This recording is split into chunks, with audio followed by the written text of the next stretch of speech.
Imagine an ordinary Tuesday afternoon. Dust kicking up from the swing set, the squeak of a rusty seesaw, and two kids, Ayaan and Mimi, lost in a game of tag. Then, the environment disrupts. A soft chime rings out, and a strange, ornate box drops into existence, shimmering out of thin air onto the dirt. Ayaan stops mid-run, eyes wide. He points at the glowing object, asking the obvious question. Are, ye box yahan kaise aa gaya? How does something like this appear in a place like this? The box pulses with a warm, inviting light.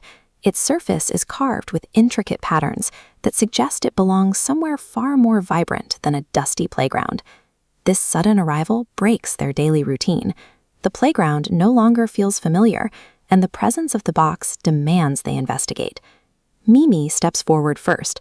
With careful, deliberate movements, she reaches out and flips the heavy latch open. Inside sits a single ice cream treat, glowing from within and casting a soft golden light across their faces. As the lid opens, a stream of bright, stardust-like particles bursts out of the box, weaving through the air toward the edge of the park. The two share a quick look. Without a word, they leave the swings behind and begin sprinting after the floating stars.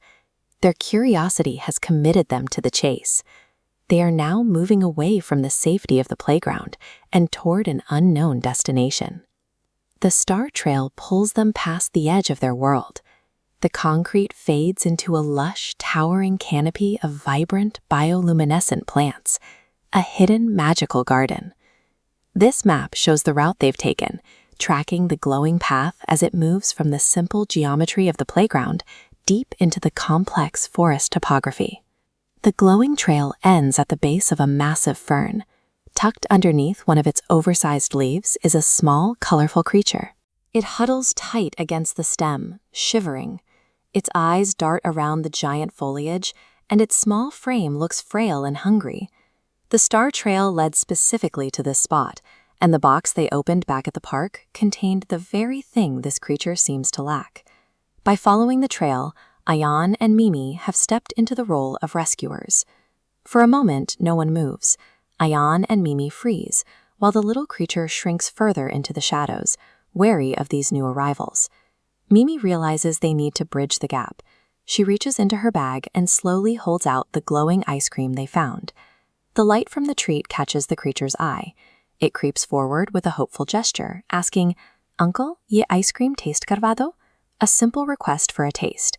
Ayaan immediately holds the food out, offering it completely with a reassuring smile. "Ye lo beta, nerato peit par gaya." He makes sure the creature knows there is plenty to share. The creature takes a bite.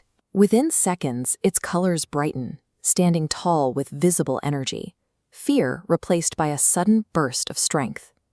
While the ice cream provided the physical energy, the act of sharing it established a bond.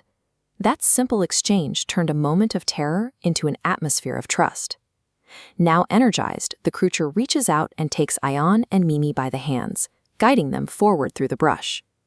They follow their new guide down the final, brightest stretch of the Stardust Trail, eventually stepping into a wide, open clearing. Waiting in the center of the clearing is a group of larger, vibrant creatures, the lost little one's family. The little creature sprints home. After a flurry of joyful reunions, the family turns to Ayaan and Mimi, bowing their heads in gratitude before waving a final goodbye. Two kids followed their curiosity and responded to a need with a simple act of generosity. That choice was enough to bridge two different worlds and guide a lost traveler back home.